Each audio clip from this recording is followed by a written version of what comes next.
Hey guys, LevelCap and Luetin here with an episode of On the Level. Today we're going to be talking a little bit about the Battlefield 4 reveal experience, and the perceptions that were brought away from that by the people who went there versus the people who just saw the trailer online. Now there seems to be a little bit of mixed opinions, and I gotta say, Luetin, you seem to have a better experience with this than I did, so why don't you fill us in on what your thoughts are?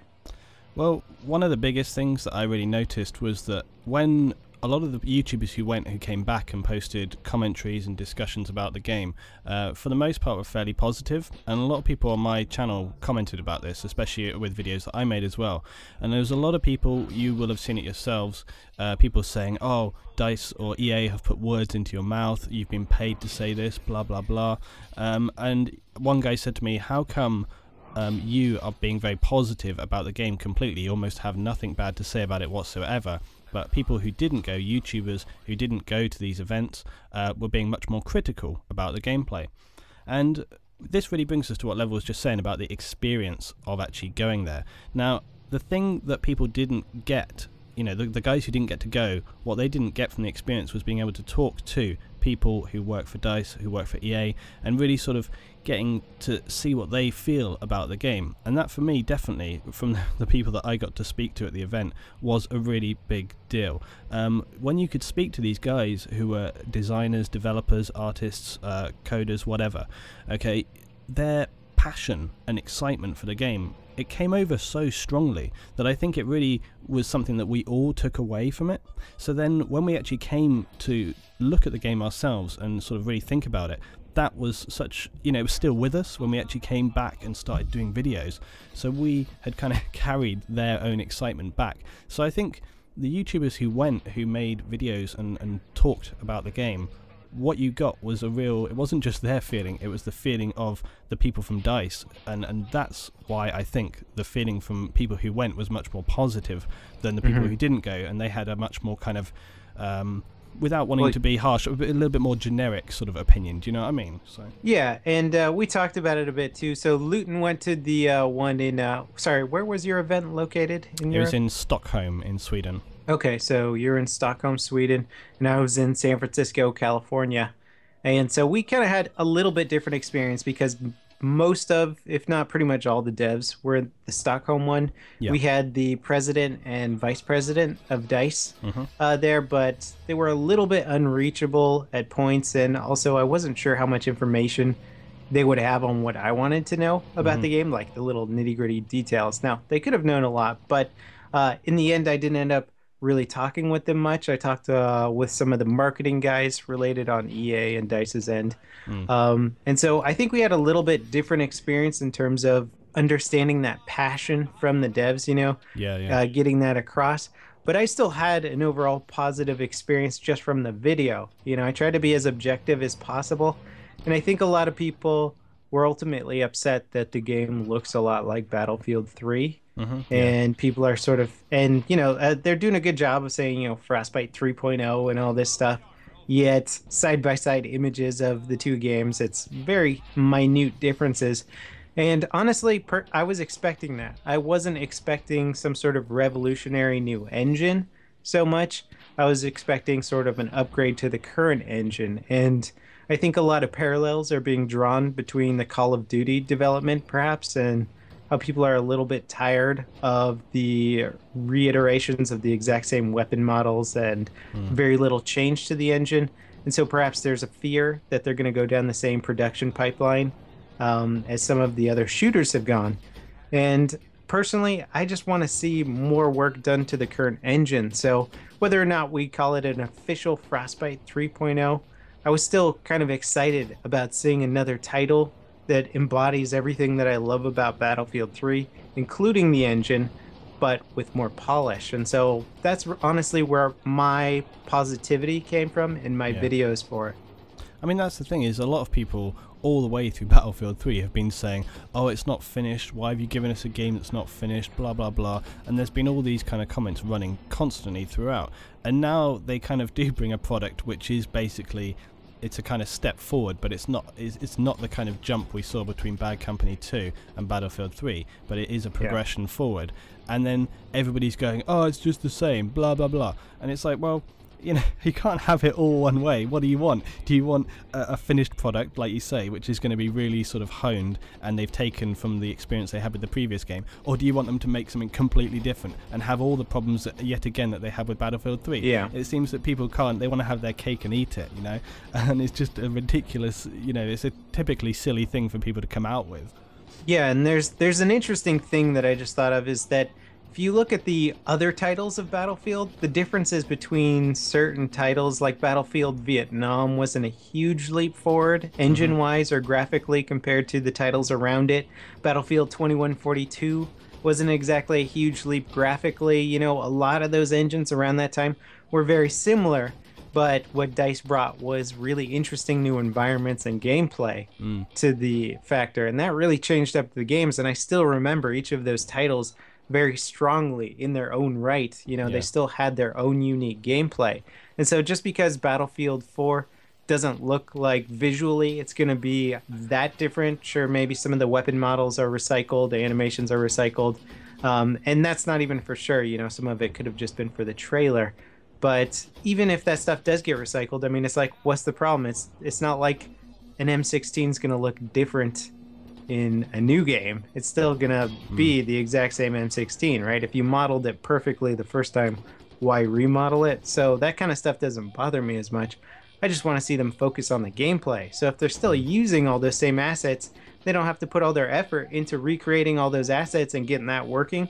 Then they can just focus on gameplay, map design, balance, netcode, that sort of thing, getting that working really well. So really excited, actually, the more I think about that, for this upcoming title, to see just a nice polished title, because we all remember Battlefield 3 didn't have the smoothest of launches. I mean, when you think about the massive amount of patches and uploads and stuff like that that they had to make to fix things along the way, and that was actually one of the questions that I did actually put to, I think it was to Lars, perhaps Lars Gustafsson. It was one of the things I don't think made it into my interview that I did with Carl Magnus, and I asked him about the patch sizes, and I said, you know, what did you think about the patch sizes? Were they too big? Would you rather see kind of more progressive, smaller patches? And from him and one other guy who I can't name, they both said that they would prefer to have smaller patches along the way so that they could fix things on a kind of more recurrent basis and see how they went along and developed. So they said that was a possibility that it could happen with Battlefield 4, but at the same time there were reasons, I believe, for why they had that, you know, system in place with Battlefield 3. But just to bring up a point about what you were saying there as well, I totally agree. You know, to me, what really makes a good game is the smoothness of it. So having smooth core gameplay, but also server stability, that is such a key element. It really is. It's so important to have that for both PC and console systems alike. If I often feel like that is, it's the foundation element of a game, is having strong server and, you know, proper stability there. If you don't have that, you can have the best game in the world, but the fact that people can't play properly, they'll just bin it straight away, you know, and that's something they really need to focus on, and companies need to start realizing this. There are several other titles that I have said I will not even go near until they sort that out now, because there's no point playing them if you can't have that. So to be honest, I didn't really give a damn personally about the setting, the weapons, all of this stuff. What I want is strong core gameplay and strong server stability, and when they have that, I believe that, you know, the players will make the game at that point. Yeah, and there's billions of small issues that they could work on, and there's also just frankly bugs that have been in the game since launch. This was something I did in a recent video where we were playing some squad deathmatch, and on PC, if the servers don't set the player limit to 16, they have the option to set it to whatever they want. But if they don't set it to 16, then the squads can be whatever size you want. So you can have a squad of 20 versus a squad of 3. And that's been broken since launch, you know, so there's weird little bugs like that. But one thing that I would love to see addressed in the new Battlefield games is sort of the, I'll call it a free market of servers right now, where if you're playing a ranked game, those servers can have any options. You can put 64 players in a tiny map. You can put instant vehicle spawn on. You can restrict weird guns. You can set all these weird settings, which I think is fine to give players freedom.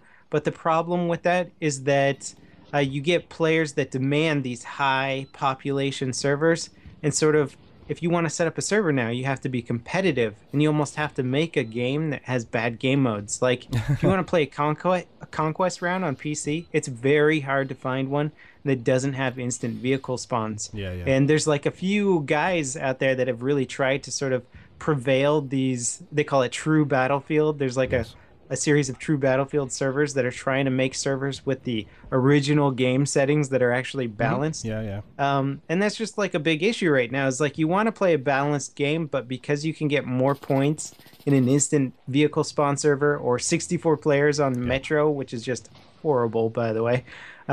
You can. It's just a grenades fest, and you can rank up real fast, but it's not fun at Yeah, all. yeah. So sort of the free market is kind of ruining the servers right now, and I hope they kind of address that and let you customize your servers, but keep them from being ranked. Yeah. So that if you want to play ranked, it's all the vanilla settings. I guess the counterpoint to that is, I mean, for example, my server is pretty much what you're describing. I try to keep it true to Battlefield. I don't increase the player counts crazily. I try to pick maps that give the best kind of proper Battlefield gameplay for the console perspective anyway, so it's nice and balanced. Some maps not too large so that the gameplay plays out quite well. It's fairly regular. And so now I have a fairly good amount of people who regularly come to my server because they want that kind of gameplay. So it means that we all tend to have these really fantastic Battlefield games. Helps me as a YouTuber as well, because it means that I have proper interesting gameplay to talk about, rather than just like, oh look, we steamrolled this team, or yeah, we were at stalemate for like 40 minutes, you know. And that's good. That's good. And those servers do exist, and I try and play them as frequently as possible. But sometimes if it's, say, early morning and you're trying to find a good game, the only ones will be these sort of more popular but worse rule servers out there. I think the counter thing though that DICE would probably say, I can hear them saying it right now, is that, you know, these servers are put there, people can put whatever systems or settings they want on it, and they will just say, well, the community will choose what settings they want. That's kind of what they would say as an argument, I would imagine. Yeah, but that's the whole government concept. Yeah. You know, it's like we elect smart people to make decisions for us. You know, it's like, uh, uh, and I would like to elect the designers at DICE who've been making video games and playing the heck out of video games to sort of control some of these settings for us. I mean, they already do it to an extent. That's controversial, LevelCap. What about your faith? Well, see, what about your like, faith in community communication there? What about Well, no, I like that. I like that. I think, well, my compromise would be to just let us have the freedom, but in unranked servers. That way you get the people who really just want to sort of grind through ranks and just play whatever map ranks them up the fastest. We'll still have to play legitimately well-balanced maps, and those who want to try and experiment with some crazy game modes can do it in sort of their little unranked mayhem servers, and those will probably be a little less popular because of that, because I think right now they think it's like sort of the freedom to choose what they want, and it's really more the freedom to choose how to rank up the fastest. I think a very easy way to do what you're saying would literally to just have like a box to check in the server browser, where, you know, if you have a server which is running on like the set rules from the beginning, so you would have almost the kind of default settings, you can just check that your server is a default server in terms of rules and regs. You obviously get to pick whichever maps you want, but the system setup is, you know, default.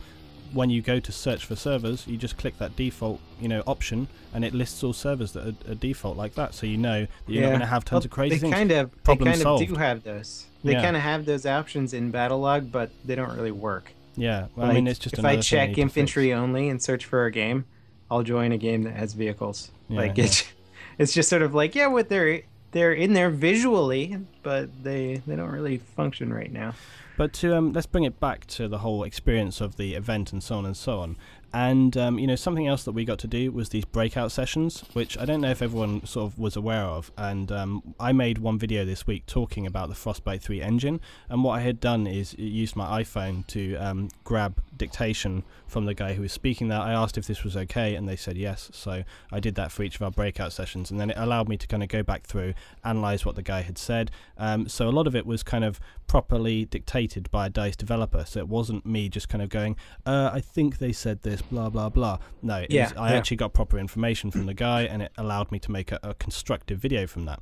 But I mean, what did you feel about those? Do you think that was like another element that you know, we got to take away from? I think personally it would have helped them a lot if they had recorded those things themselves or done it in a different way and then posted them to the Battlefield YouTube for people to see. Because from watching those sessions, it really helped me identify with a lot of elements in the game, and I think that if they had provided those for the community, I think it would have allowed people to kind of identify themselves Yeah. much more with the titles coming out. Do you agree with that? Yeah, and I think you did a really good job of trying to make your content much more informational than some of the other stuff out there. I feel like 90% of the people they invited to the event kind of provided the generic information that was Mm-hmm. presented there, sort of in the presentation, like we're going to focus on creativity and innovation and, the big three like bland Yeah. concepts of development. And that was sort of like what their articles and stuff were about. But it would have been cool if they released more honed videos that were for the fans that really wanted to know the nitty-gritty details. I Yeah. did enjoy talking to Crash 7800 on Twitter. I think that's his name, Yeah. Yeah. Ian Tornay, and he had some interesting insights to the game, and I talked about battle log issues and that sort of thing, and he said that they're working on a bunch of stuff for it. And I don't know how much of it was official, like it's hard for that's why I didn't really talk about it too much because it was kind of generalizations, so I can't be like battle log's gonna get completely redesigned for Yeah. the new Yeah. Battlefield 4. Like, I don't know, we are just sort of talking and they said, yeah, we plan on doing a bunch of stuff, but I've also heard that a lot from Yeah. Dice Yeah. and Battlefield 3, so I don't want to make a video claiming that stuff's going to happen when it may or may not.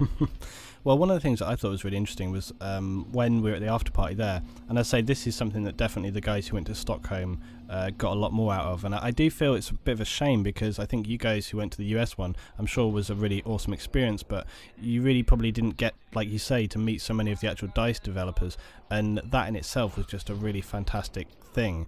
And I feel it is a shame because I think a lot of you guys that went there would have been able to glean so much information and experience from talking to those guys. I think it's a bit of a shame, but from speaking to Lars Gustafsson, which was fantastic, like when he came in at the end and a lot of people had left, and I was just like, okay, this is my opportunity. Just went straight up to him. I was like, Lars, love the game, blah blah blah, and we just got into this half-hour discussion, which was really great. But yeah, one of the things that he said to me that I thought was really interesting was he said about how one of his ultimate fears is the whole deal of how much do you change the game, which is what we were talking about earlier. And he said his biggest fear is that when they put the game out there, there's going to be too many people saying you haven't changed enough, or you've changed too much, or you've so. And I have said this so many times. I think I've said it in this series, I've said it on my own channel, that for me, one of the biggest problems for developers when they produce sequels to a series ongoing like Battlefield is how much do they change in a new game that they put out. They can't change too much, because if they do that, it will be too different from the franchise, and that will piss people off. If they change too little, then people will go, oh, it's just Battlefield 3.5. And, they almost can't win. And I think you could, from when I It's very difficult. It's like a fine line that they have to run, because you have to stay true to the core elements of the game, yet be innovative enough so that it doesn't become stale. Absolutely. That's like really hard to do. And yeah, exactly. And this is what he was saying, was that he, you could see, I mean, he loves the game so badly. These guys have been working on it for like 15 years or more. And this was one of the things that he clearly thought about so much, was like, how much do we tweak this game? How do we change it? How do we make it so that people will, enjoy it as a new experience, but it's close enough to what they love so much about the game already? And it's a very, very difficult thing to do. And for me, I think that's another reason why when I came back and was doing my videos, this was something that I kept in mind. And I think a lot of people don't. I think they kind of, they have in their head what they want the game to be, and they forget about all these other things. And you really need to keep in mind what an unbelievably difficult task it is to have a game like this. And when you're trying to make something new, that concept of how much do you change it, it's so critical. And if you screw it up, the game could be dead in the water. And I think they almost carry that fear, like, so often when they're trying to decide what to put into the game. Well, I have to say, I'm not worried about the game, and I know you get concerned with comments and things that you hear on your channel and stuff, and we have this discussion a lot, and I often bring up the point that the loud minority is often, Yep. the biggest influence in these things. And so you get a lot of people that are like, man, it's Battlefield 3.0 or Yeah. 3.5.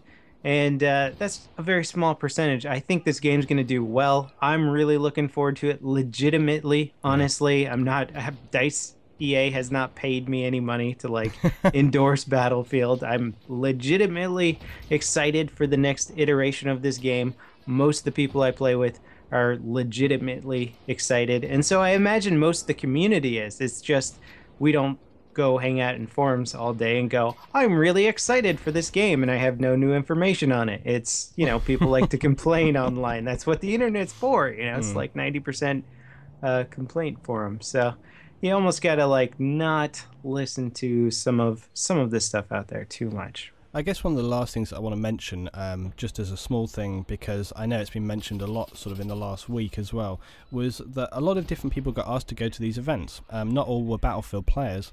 And something that people have been speaking about this week is like they've kind of had the fear. They've all been going, oh no, EA Dice, they want to get COD players to come over to Battlefield. Now, I seem to remember that this exact same thing happened with Battlefield 3, and from the discussions I've seen this week, I kind of couldn't quite understand where people are coming from on this one, because everybody's going, oh no, they want COD people to come over here, and from my point of view, it's very, very simple. Number one, this is what people said with Battlefield 3, and it kind of didn't really happen. Like, we suddenly, we didn't see the whole game sort of fall apart. It was just kind of pretty much what it had always been. Yeah, sure, you'd have, the game has grown, so naturally you're going to maybe have a little bit more situations that aren't perfect for you, but overall, it's not been too bad. When people come over from COD, which they are entitled to do, for Christ's sake, if they want to play a different game, they can. Well, when they come over, they're either going to like the game and go, wow, this is a really different experience. I'm going to get on board with the way that this game plays out. And then they're going to, they're going to play it to the pace and style of the game. Or they're going to hate it and go, man, this game's so slow, and what the hell, these vehicles, blah, blah, blah. And they're just going to go back to whatever game they were playing before.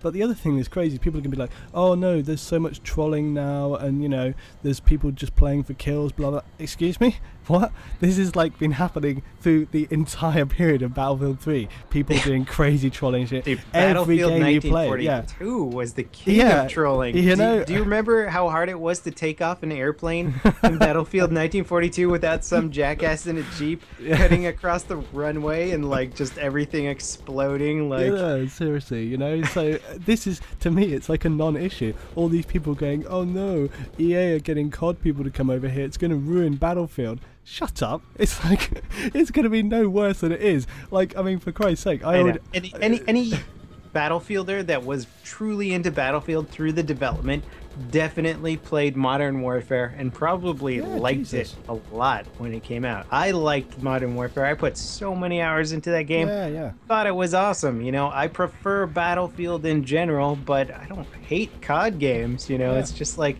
they're shooters. They're incredibly similar shooters. Yeah. Like, obviously, people are going to tire of one and maybe move over to the other. Yeah. And what's wrong with sharing markets? They forget that, DICE is also a company that needs to make a profit and gain audience, and they want to grow and appeal to larger demographics, and it's like, you get these mindsets where it's like, no, let's make this game more niche, more and more niche until we've excluded everybody, and then the company has no more money and fails. The thing is, as well, is people go on about money and they go on, well, they made this much money and they did this much money. I know from my experience of going to this event and hearing from these breakout sessions and talking to the guys, the coders, the people that build the game, they actually said that they've taken on a much larger development team for Battlefield 4. So they have increased their team there. And the way that they've been able to do that is because Battlefield 3 has been such a success, and they've been able to make such a profitable game by the fact that it's really enjoyable and people have loved playing it. They've been able to grow their company, and then hopefully they're going to give us a much more enjoyable product. All these people going, well, we want to do this in the game, we want it to have that. How do you expect that's going to happen if they don't grow the game and grow the market? Let's not forget that the Bad Company series took a while to grow. Even Bad Company 2 wasn't massively successful. And it wasn't until Battlefield 3 and they introduced this quite massive leap in terms of game development that we really saw the whole brand grow. I mean, Bad Company 2, it was an awesome game for the people that played it, and I know that you would have loved it, I would have loved it, but Call of Duty at the time was still massive compared to Battlefield, and we really didn't see any kind of change to Battlefield 3, and I think people need to keep that in mind as well, really, when they're sort of talking about the way that things are going forward. Yeah, yeah. And just to kind of wrap up that thought there, I really don't think, after everything I've seen and all the people I've talked to at DICE and just about the game and what's going on with the future of the development, I don't think they're selling out in any way. I No. think they're staying very true to the roots of Battlefield. There's going to be lots of vehicles, so don't worry, you know, and there's going to be people raging about getting blown up by attack helicopters every game. So it will be true to the original Battlefield. I have no fear in that. Yeah, and if I can just say one last thing as well, is when we get into the alpha beta stage, I am absolutely adamant that people like Level, people like myself, people like X Factor, people like In The Works are going to break this game down to the nth degree and go through everything with a fine tooth comb. And at that point, we'll have some proper objective discussions. But at this early stage, I think it's fine to be very positive, talk about the game, be optimistic, because after all, don't we want this to be a really, really great, successful title? I think I do. I think Level does. I think you guys do as well. So that's for me today. Yep, absolutely. The most passionate people are often the most critical people at the same time. I've definitely put out some videos through my channel history that was just calling out devs and pissed off about bugs and all these things, you know, rant videos that went on for 15, 20 minutes about mechanics of the game, but I still love it. It's still my favorite game. So on that note, I think we're going to wrap up this episode of On the Level. We'd love to hear your thoughts in the comments sections. Are you guys looking forward to BF4? Do you think it's too much of the same? Do you think it's too different? You know, let us hear what you guys think. So thanks for watching. This is Luetin and LevelCap signing off.